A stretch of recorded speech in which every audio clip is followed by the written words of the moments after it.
Muito obrigado por escolher o Ministério de Vídeo e Áudio do Templo Batista Maranata.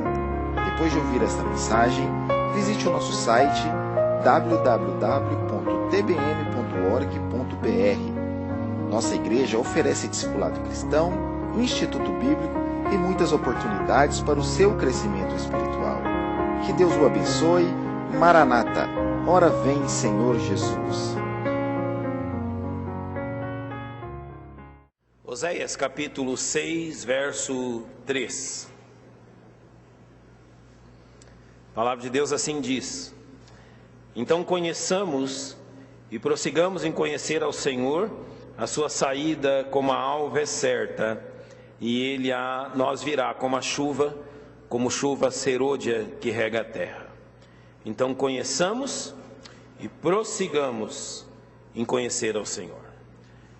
Nosso Deus, esse é o nosso objetivo nesta noite. Mesmo em nossas limitações, em nossa fraqueza, nós estamos mergulhando em Tua Palavra, a fim de conhecer-Te mais e melhor, a fim de que nossa comunhão esteja cada dia mais firme e que o aprendizado sobre quem Tu és transforme a nossa vida. Abençoa, Pai, aqueles que porventura estão entre nós, mas ainda não conhecem o Senhor Jesus Cristo, que pela revelação da pessoa do Senhor possam entender o que Tu fizeste por cada um de nós e o que também o Senhor exige de cada um. Na dependência do Senhor nós oramos. Amém. Podem vos assentar, irmãos. Hoje eu vou falar sobre dois atributos de Deus: a retidão e a justiça de Deus. E para mostrar onde nós queremos chegar, eu vou contar algo que sucedeu comigo já há quase ou mais de 20 anos atrás. Um pastor já, vamos dizer, aposentado, eu não sei se pastor aposenta, não é, mas um pastor já com mais de 90 anos. Naquela época o pastor Willard Stoll tinha, eu creio que em torno de 92 ou 93 anos. E nós nos assentamos, eu gostava de fazer isso quando o encontrava. Ele foi missionário no Brasil por mais de 6 décadas. E ele voltou-se para mim. Ele já conhecia Cristo, eu creio, há mais de 80 anos que ele estava servindo ao Senhor. Ele voltou-se para mim e disse: Fabiano, eu estou aprendendo a amar Deus por quem Ele é.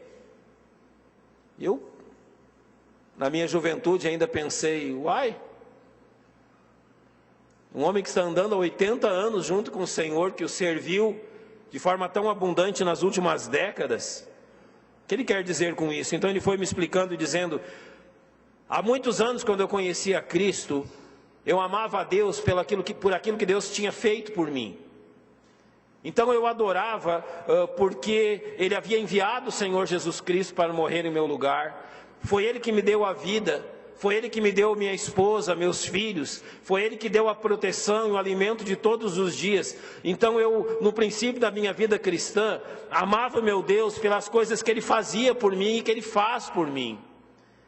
Mas hoje, depois de esse tempo de andarmos juntos, eu e ele, eu estou o amando também pelo Deus maravilhoso que Ele é. O que Ele estava me ensinando? O que, na sua experiência, Ele estava procurando colocar no coração daquele jovem seminarista? Ele estava dizendo: olha, siga esse caminho. Ame sempre a Deus por aquilo que Ele tem feito por você. Seja grato no seu coração pelas coisas que Deus tem realizado em favor de você todos os dias. Mas também empreenda uma caminhada de conhecimento sobre quem é Deus. O caráter, a personalidade, os feitos dEle. Comece a conhecer Deus, como Isaías tem dito. Então conheçamos e prossigamos em conhecer o Senhor. É um caminho que nós nunca vamos completá-lo. Deus é grande demais. E mesmo por toda a eternidade, nós não vamos sermos capazes de conhecê-lo inteiramente. Mas o que nós podemos chegar à conclusão com aquilo que Oséias diz, é que um dos maiores caminhos e virtudes que um ser humano pode ter é conhecer Deus nesta vida e as coisas de Deus enquanto está andando com Deus nesse mundo. Passe a amar a Deus também pelo Deus que Ele é. Então, em suma, foi aquilo que eu aprendi naquele dia. Quando eu estou falando da retidão e justiça de Deus, eu quero mostrar para vocês primeiro, depois eu vou chegar em 1 Pedro 1,16 e vou mostrar como isso se aplica ao que nós vamos falar, mas eu quero mostrar-lhes primeiramente uma questão. Pode passar a próxima. Vocês conhecem o amor de Deus. Vocês sabem e leem sobre o amor de Deus. Mas quando nós falamos do amor de Deus, exatamente sobre o que nós estamos dizendo? Quando falamos do amor de Deus, nós estamos falando da sua misericórdia e graça. Então, como você conhece o amor de Deus? Você conhece o amor de Deus conhecendo a misericórdia dEle e a graça dEle. O que é a misericórdia dEle? É que Ele, mesmo sendo Deus, Ele vem ao seu encontro não somente para minorar as tuas dores, mas para tirar as tuas dores. Ele, com misericórdia, Ele não vai dar aquilo que você merece, mas Ele vai agir para transformar a sua vida. E na graça dEle, Ele vai acrescentar as coisas que faltam, aquilo que você não pode ter. Então, na graça dele, ele vai te dar tudo o que você não tem como ter humanamente. E nós lembramos Efésios 2:8, quando diz que pela graça somos salvos por meio da fé. Isso é demonstração do amor dele.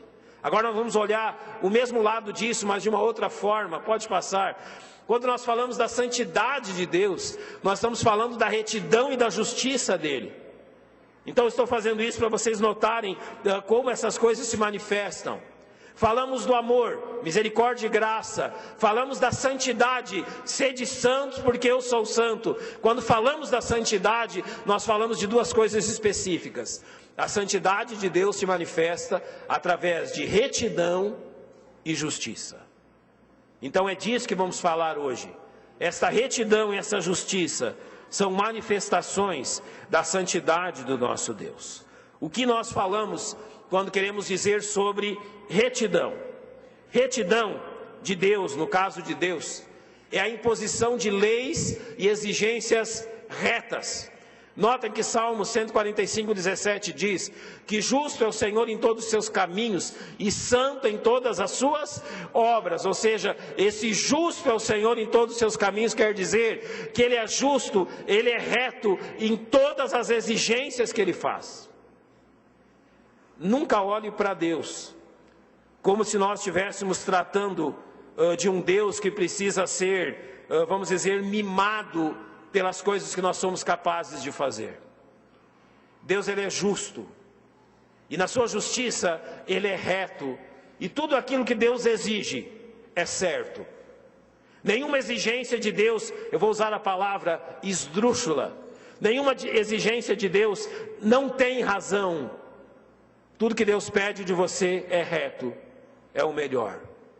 Quando nós olhamos para a justiça dEle, nós olhamos que a justiça é a execução das penalidades impostas por sua retidão. A retidão estabelece as leis certas e a justiça de Deus exige que a penalidade, quando essas exigências retas não são cumpridas, que a penalidade sobre isso seja imposto. Sofonias 3:5 vai nos dizer que o Senhor é justo no meio dela, Ele não comete iniquidade, cada manhã traz o seu juízo à luz, nunca falta, mas o perverso não conhece a vergonha.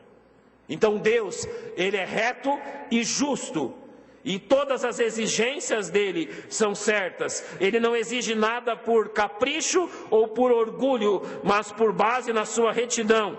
E mesmo nesse atributo de justiça, nós não vemos nada fora dele que não o impeça, que o impele melhor a ser justo diante do pecado dos homens, a ser justo diante da penalidade exigida pelos homens. Então, todos os tratos de Deus para com os homens se baseiam na sua justiça absoluta. E o que isso significa?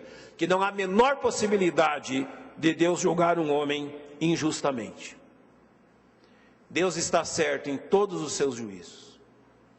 Deus está certo em todas as suas leis. Deus está certo Em toda condenação, Deus está certo. Em toda absolvição, Deus jamais erra. Não se esqueça disso.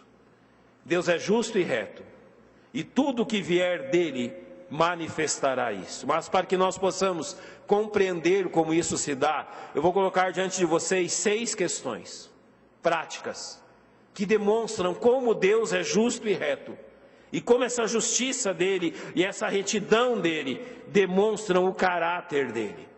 A primeira forma que eu quero mostrar isso para vocês é dizendo que em seu amor à retidão e sua indignação contra a iniquidade, Deus demonstra isso. Olhe os Salmos capítulo 11, versos 4 a 7, eles vão dizer o seguinte: o Senhor está no seu santo templo, o trono do Senhor está nos céus. Os seus olhos estão atentos e as suas pálpebras provam os filhos dos homens. O Senhor prova o justo, porém ao ímpio e ao que ama a violência odeia sua alma. Sobre os ímpios faz chover laços, fogo, enxofre e vento tempestuoso.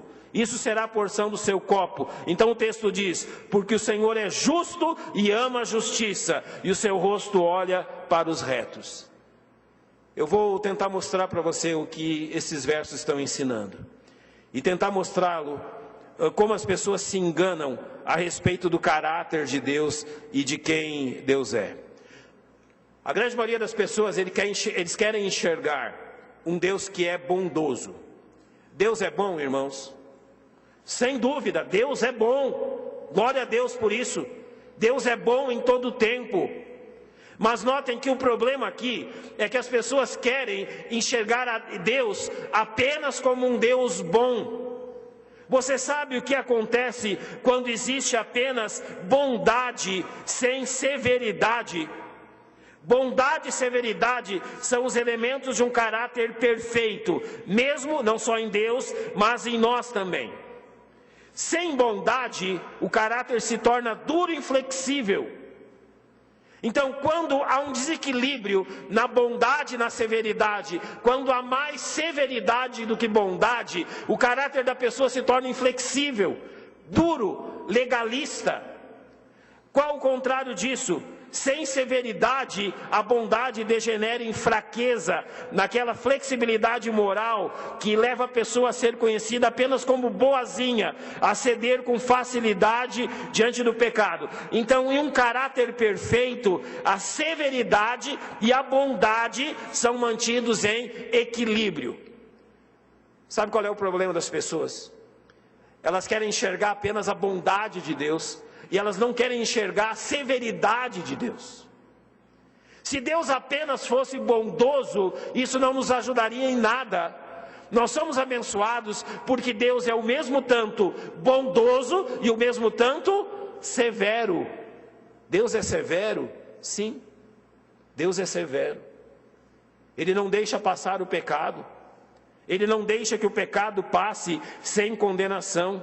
Observe Romanos 11, 22, quando essas duas coisas são juntas. Considera, pois, a bondade e a severidade de Deus. Para com os que caíram, severidade, mas para contigo, benignidade, se permaneceres na sua benignidade. De outra maneira também tu serás cortado. Esse capítulo trata de Israel e dos gentios. Daqueles dentre Israel que rejeitaram Cristo, que rejeitaram o Evangelho e decidiram permanecer dentro da lei e das coisas do Velho Testamento, mas de gentios que não conheciam a lei e que entregaram sua vida a Cristo. Então ele está dizendo o seguinte: para com aqueles que se manteram na sua incredulidade, que realmente não se humilharam para receber o Salvador, severidade. Deus não os poupou. Deus agiu com severidade. Lembra quando Jesus diz, ele está olhando para o templo e diz assim: não vai ficar pedra sobre pedra disso? 40 anos depois, o general romano Tito veio, destruiu o templo e Jerusalém e não sobrou nada. A severidade de Deus foi derramada sobre eles. Mas daqueles que reconheceram a salvação em Cristo e permaneceram firmes no Evangelho, Deus se mostrou bondoso. Deus demonstrou àqueles homens como eles seriam sustentados e cuidados por Deus. Nessa primeira questão eu preciso lhe dizer, não ignore nenhum atributo de Deus se você deseja conhecê-lo. Você tem que conhecer o Deus bondoso, mas você também precisa conhecer o Deus severo. Bondade e severidade. Isto gera o equilíbrio no caráter do nosso Deus. Uma segunda questão prática, para nós aprendermos isso sobre a justiça e a retidão. Deus é justo e reto quando Ele pune os perversos e injustos. Vamos a Daniel capítulo 9, eu vou usar 2 versículos, versículos 12 e 14, que dizem assim: E Ele confirmou a sua palavra que falou contra nós e contra os nossos juízes que nos julgavam, trazendo sobre nós um grande mal, porquanto debaixo de todo o céu nunca se fez como se tem feito em Jerusalém. Por isso o Senhor vigiou sobre o mal e trouxe sobre nós, porque justo é o Senhor nosso Deus em todas as suas obras que fez, pois não obedecemos a sua voz. Daniel aqui fala do cativeiro babilônico que o povo de Israel havia sido lançado.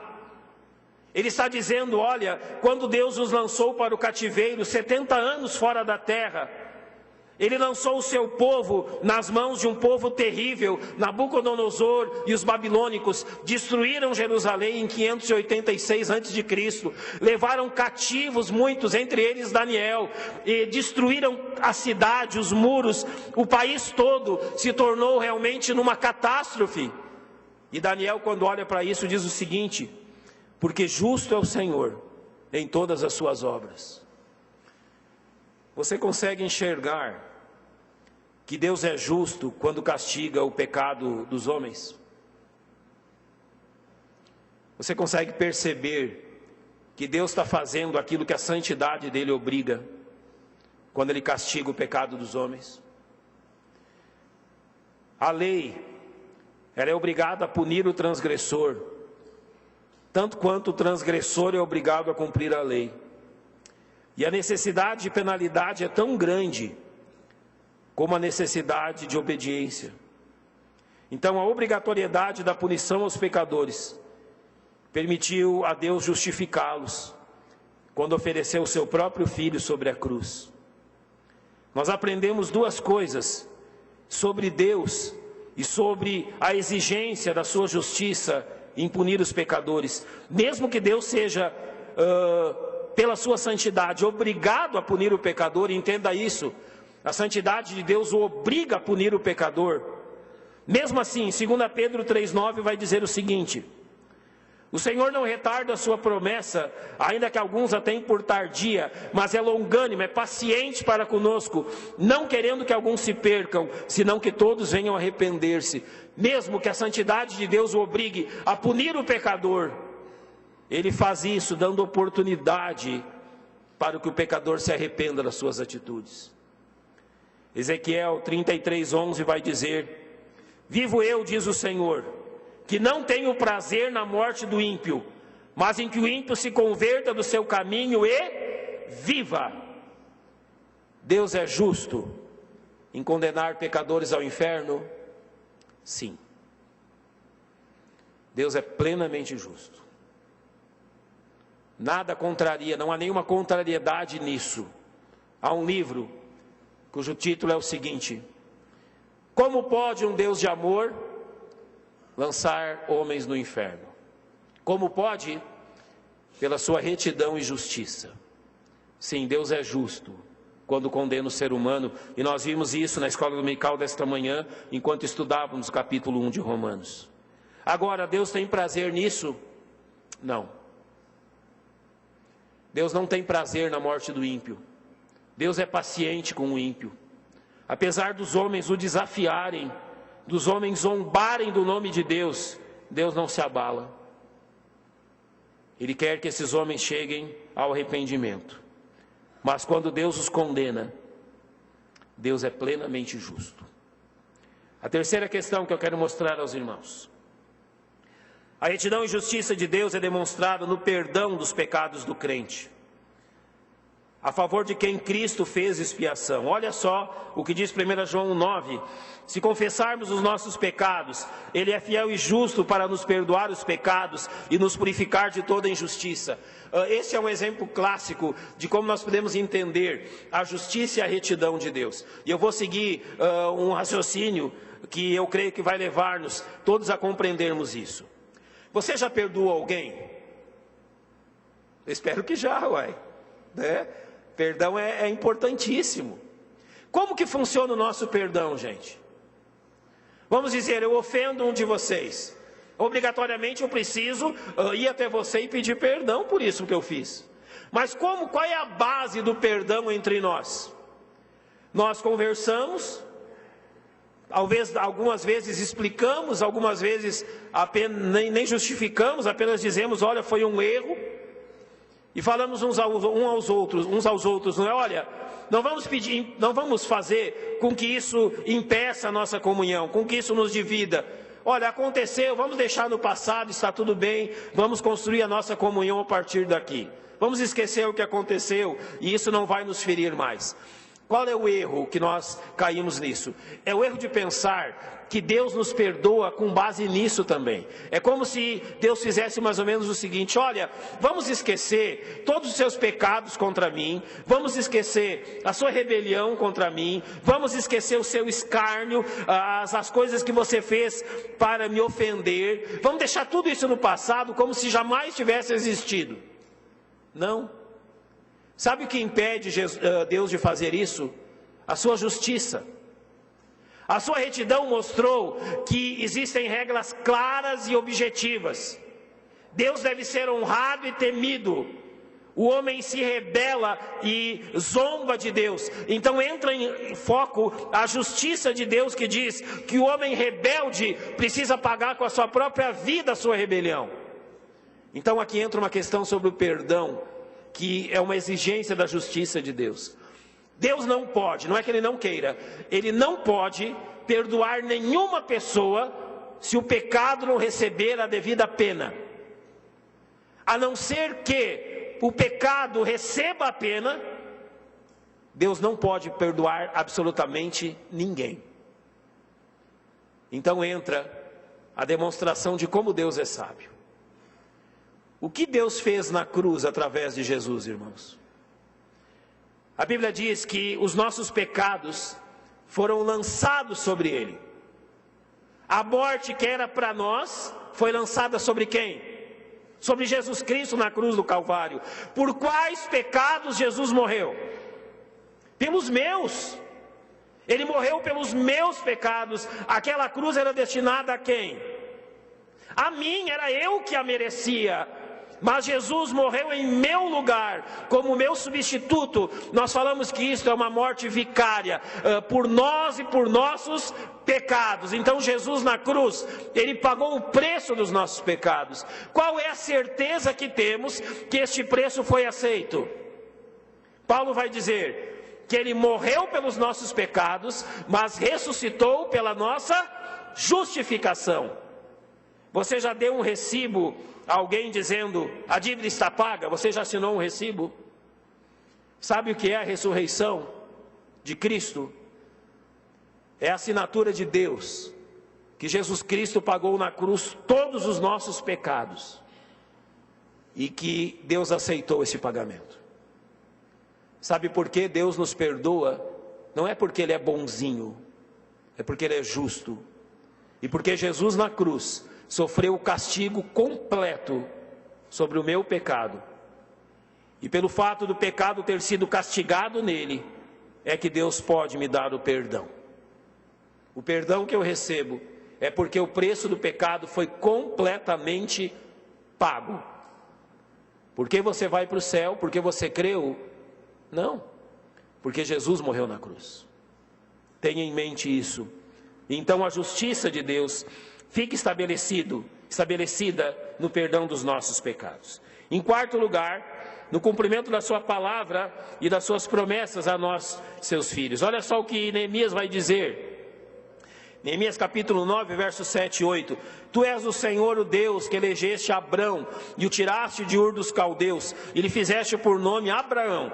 e achaste o seu coração fiel perante ti, e fizeste com ele aliança, de que darias à sua descendência a terra dos cananeus, dos heteus, dos amorreus, dos perizeus, dos jebuseus e dos girgazeus, e confirmaste as tuas palavras, porquanto és o quê? Justo.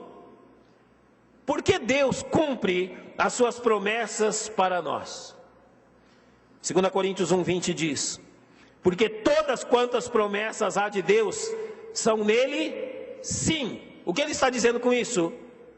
Que em todas as suas promessas, Deus não nos deu por brincadeira, Deus não nos deu para nos enganar. Em todas as suas promessas, Deus está dizendo que vai as cumprir. E eu quero demonstrar isso com um exemplo bíblico. Abra comigo a sua Bíblia, Gênesis capítulo 15. Gênesis capítulo 15, alguns meses atrás eu tratei desse texto com vocês, eu quero relembrá-lo hoje. Gênesis capítulo 15, os primeiros 3 versos dão o tema do que está acontecendo, não é? Eles dizem assim: depois dessas coisas veio a palavra do Senhor a Abrão em visão dizendo: não temas, Abrão, eu sou o teu escudo, o teu grandíssimo galardão. Deus está confirmando as suas promessas a ele, mas notem a dúvida de Abrão nos versos 2 e 3. Então disse Abrão: Senhor Deus, que me has de dar, pois ando sem filhos, e o mordomo da minha casa é o Damasceno Eliezer? 2 coisas que Deus prometeu a Abrão, o que foi? Terra e descendência, mas ele não tinha filhos. Então ele disse ainda no verso 3: eis que não me tens dado filhos, e eis que um nascido na minha casa será o meu herdeiro. Então a partir do verso 4, Deus diz assim: não vai ser assim não. Eu te fiz uma promessa, que um filho natural teu seria aquele que eu daria a você, e que herdaria as promessas que eu estou concedendo a você. Então as coisas não vão ser assim. Então no verso 5 é dito: então Deus o levou fora e disse: olha para os céus, conta as estrelas, se a podes contar. E disse-lhe: assim será a tua descendência. E o verso 6 diz: e creu ele no Senhor, e imputou-lhe isto por justiça. Agora Abraão, ele não se contenta ainda, ele diz: Senhor, vamos fazer um acordo, vamos fazer uma aliança. E eu falei sobre isso a vocês alguns domingos atrás. Eles fazem uma aliança no modelo das pessoas daquela terra. Eles vão matar alguns animais e vão colocar os corpos divididos em 2 bandas, e a intenção de Abraão é que ele e Deus passem entre esses animais, entrando em aliança e dizendo que aquele que descumprisse a aliança pagaria com a sua própria vida. Até ali Abraão está achando que isso vai acontecer. Quando você continua o texto, você vê que Abraão cai um pesado sono sobre ele. E no momento de concluir essa aliança e de passar entre aqueles animais, Deus passa sozinho. E por que Deus fez isso? Para mostrar a Abraão que o cumprimento daquelas promessas dependia só dele e não de Abraão. Sabe por que Abraão ganhou seu filho? Porque Deus é justo. Sabe por que Israel ganhou a sua terra? Porque Deus é justo. Sabe por que mesmo tantas nações nos últimos 3.000 anos terem tentado destruir Israel, Israel permanece na sua terra desde 14 de maio de 1948. Sabe por que Israel está lá? Porque Deus é justo. E Ele é justo em todas as suas promessas. Se há algo que você precisa conhecer sobre Deus, é que Deus é justo. E em todas as suas promessas, Ele cumpre a sua palavra. Jamais duvide disso. Olhe o que nos diz Romanos capítulo 8, versos 31 e 32. Que diremos, pois, a estas coisas? Se Deus é por nós, quem será contra nós? Aquele que nem mesmo a seu próprio filho poupou, antes o entregou por todos nós, como nos não dará também com ele todas as coisas? Ele está dizendo: Deus não poupou o seu filho. O que será que Ele vai nos negar? Deus é justo e Ele cumpre as suas promessas. Você tem experiência disso? Sabe como você pode medir o seu conhecimento e a sua comunhão com Deus? Você consegue citar em sua vida as promessas que Ele te deu, que você creu e Ele as confirmou?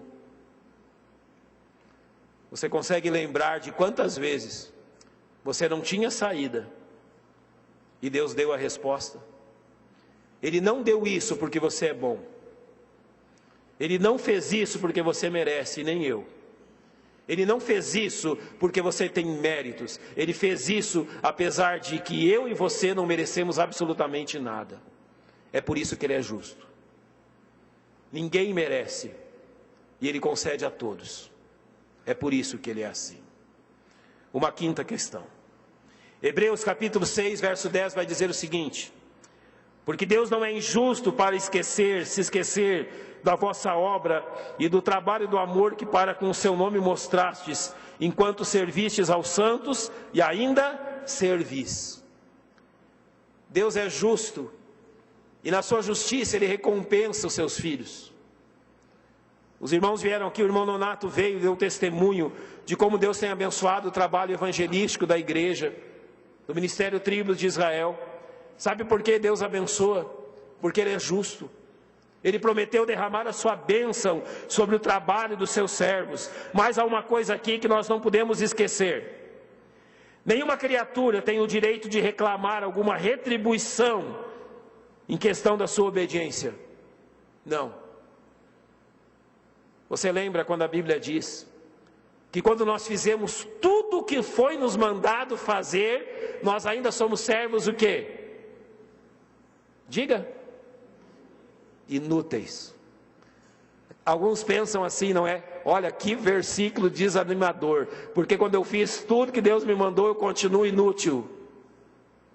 Não, é um versículo que simplesmente nos coloca no nosso lugar. Nenhum de nós merece nada. Se Deus recompensa alguém, Ele o faz em virtude da sua bondade. Porém, o que a criatura não pode reclamar, Jesus Cristo pode. O galardão é demonstração da graça de Deus, mas a recompensa de Cristo é uma recompensa pela sua obra. Então eu lhes lembro algo muito importante. Quando o Senhor Jesus vier e nos buscar, quando Ele vier às nuvens e chamar a sua igreja, os salvos irão ao céu para duas coisas. A primeira delas será o tribunal de Cristo. O original diz o bema de Cristo, o tribunal de recompensa. Então 1 Coríntios 3 diz que Ele, e também 2 Coríntios 5:10, que Ele recompensará a cada um segundo as suas obras. Então aquilo que fizemos por amor a Ele será recompensado. Aquilo que fizemos com base na nossa própria carne será queimado e disso nada sobrará. Além deste galardão, os crentes receberão também coroas, aos quais o Senhor dará por trabalhos específicos. Mas você lembra o que nós faremos, aqueles que recebermos essas coroas? Nós vamos depositar aos pés de quem? De Jesus. E o que nós vamos dizer com isso? Senhor, foi o Senhor o tempo todo. Nunca fui eu. Foi Tu que fizeste tudo isso. Deus, Ele é justo. Ele recompensará Jesus Cristo pelo seu trabalho. E na sua imensa bondade, Ele vai recompensar os crentes também.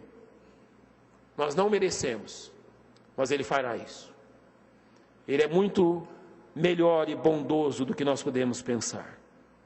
Então, para encerrar, eu quero ler Romanos capítulo 3, versos 24 a 26, que dizem assim: sendo justificados gratuitamente pela sua graça, pela redenção que há em Cristo Jesus, ao qual Deus propôs para a propiciação pela fé no seu sangue, para demonstrar a sua justiça, pela remissão dos pecados dantes cometidos, sobre a paciência de Deus, para a demonstração da sua justiça nesse tempo presente, para que Ele seja justo e justificador daquele que tem fé em Jesus Cristo. Nós podemos terminar então falando da justiça de Deus e falando de como Deus, na sua justiça, nos conduziu à salvação. E eu quero lembrar, para demonstrar isso, daquilo que aconteceu no jardim no Éden e daquilo que Deus fez com Adão no jardim no Éden, para que nós possamos completar esse pensamento. Quando Deus colocou a prova sobre Adão e ele pecou, Deus deixou muito claro a ele que no dia em que dela comerdes, o que aconteceria? Certamente morrerás. Deus não deixou dúvida sobre isso.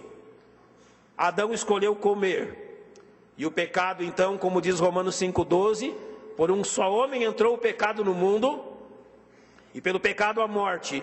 Assim a morte passou a todos os homens, por isso que todos pecaram. Mas espere um pouco, quem pecou no Éden?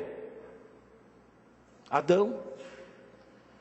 Foi justo Deus colocar sobre as nossas costas aquilo que aquele homem fez? Seja sincero.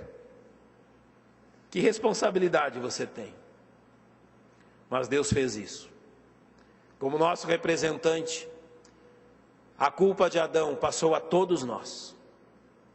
Todos nós recebemos a culpa por aquele ato. E não somente isso. Os filhos de Adão nasceram pecadores.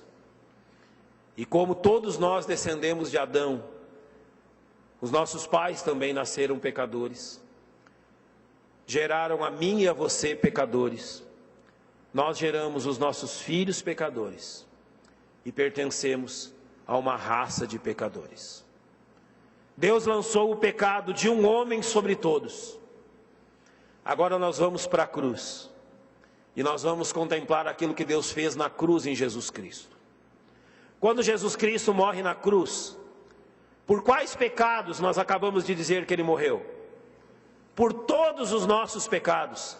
Agora eu lhe pergunto, Jesus cometeu algum pecado? Jesus cometeu alguma falha?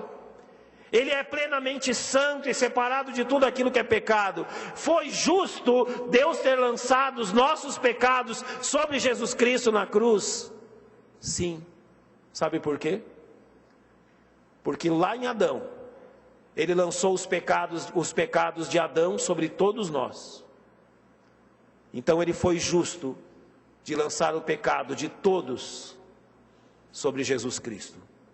O pecado de um sobre todos. O pecado de todos sobre um. E assim Jesus morreu por nós.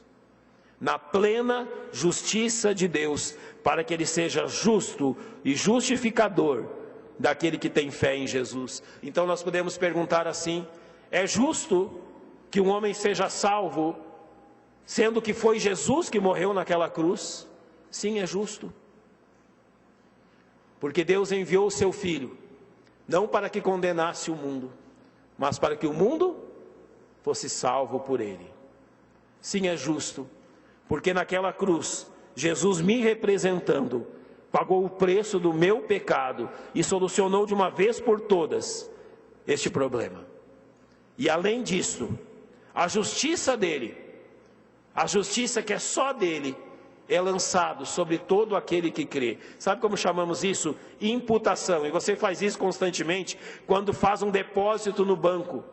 Quando alguém vai e deposita um valor numa conta, está imputando aquele valor. É isso que Jesus fez por nós. Imputou a sua justiça a nós. De tal forma que quando hoje Deus olha para mim, quem Ele vê? Jesus Cristo, o meu Salvador. E Deus fez isso na sua justiça. E eu quero terminar dizendo: se Deus não fosse quem Ele é, nada disso seria possível. Se Deus não fosse justo e reto, não haveria salvação para mim. É preciso que Deus seja reto e estabeleça as regras claras. E é preciso que Ele seja justo e estabeleça a pena correta. É pela justiça e retidão de Deus que Ele enviou Jesus Cristo para morrer no meu lugar. E é por isso que Ele aceitou aquele sacrifício. E é por isso que o dia em que eu criei em Cristo, eu passei a ter essa justiça que vem dele. Tudo foi feito corretamente. Não houve nenhuma falha nisso. Então, irmãos, o que nos resta é darmos glória a Deus por aquilo que Ele tem feito por nós. Eu quero terminar dizendo e encorajando você da seguinte forma: já passou pela sua mente que Deus está agindo errado com você?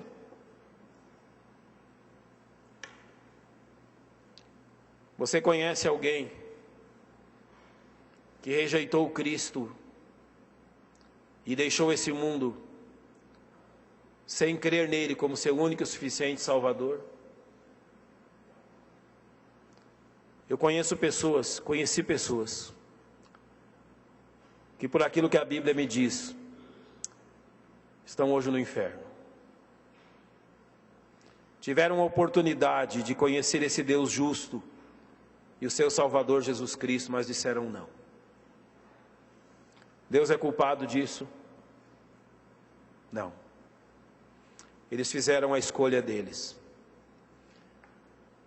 A minha família, a família da minha mãe, composta por incrédulos, por idólatras, que quando ouviram o Evangelho, alguns deles deixaram os ídolos e já há quase 50 anos seguem a Jesus Cristo. Isso é justiça. Eles entenderam o que Deus estava fazendo e Deus foi justo em condenar alguns e salvar outros. Alguns rejeitaram, outros creram. Então dê graças a Deus pela sua salvação. Dê graças a Deus porque você entendeu isso enquanto há tempo. Mas se você não entendeu isso ainda, a sua vida corre um enorme risco. E é preciso que você olhe para Deus como realmente Ele é, e não como você pensa que Ele é. Ele é justo e reto, e nada do que você faça vai mudar isso.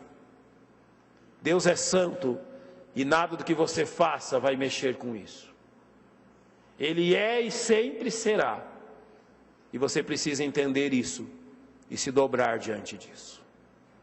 Nós vamos fechar os nossos olhos.